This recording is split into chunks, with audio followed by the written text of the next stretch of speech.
Welcome to The Terrible Take, a daily segment telling Steeler Nation what's on our minds. I'm Melanie Friedlander. All the talk this week in the world of NFL was about the schedule release. Most Steelers fans were grumbling about the significant disadvantage their team potentially faces. The players probably don't feel as strongly about that.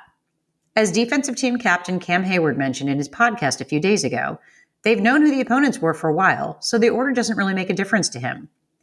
And while fans are stressed about the gauntlet of tough teams in weeks 11 through 18, Hayward made it clear that those teams will need to prepare for Pittsburgh as well.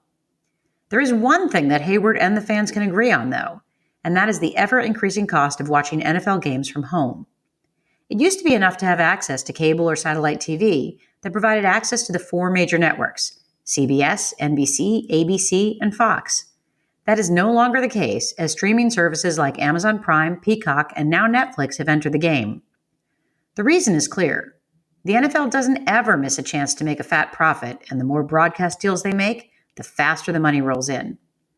Based on the most recent deal negotiated in 2021, the four main networks paid anywhere from $22 to $27 billion for their share of games.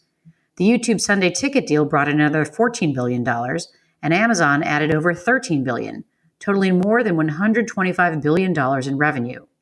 Add Netflix to the mix, and it's no wonder the salary cap went up. While some of these profits will support increased player salaries, the fans won't see any advantage. Only more ways to pay to see the team they love play every week. To start, you'll need a way to watch network TV.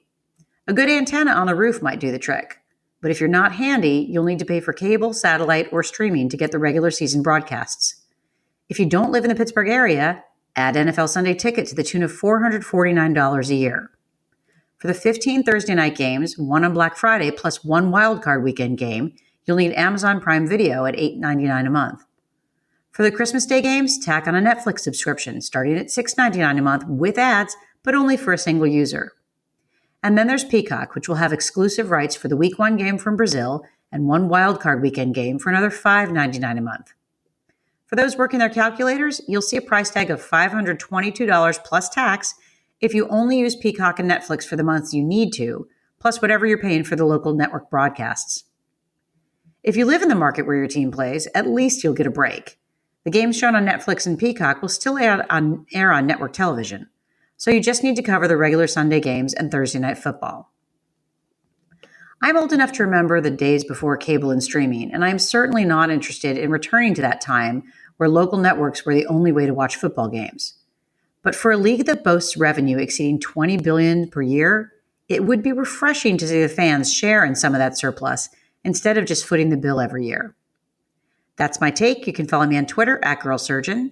Check out The Terrible Take every day at 5 p.m. Eastern Time. Follow us on SteelersDepot.com.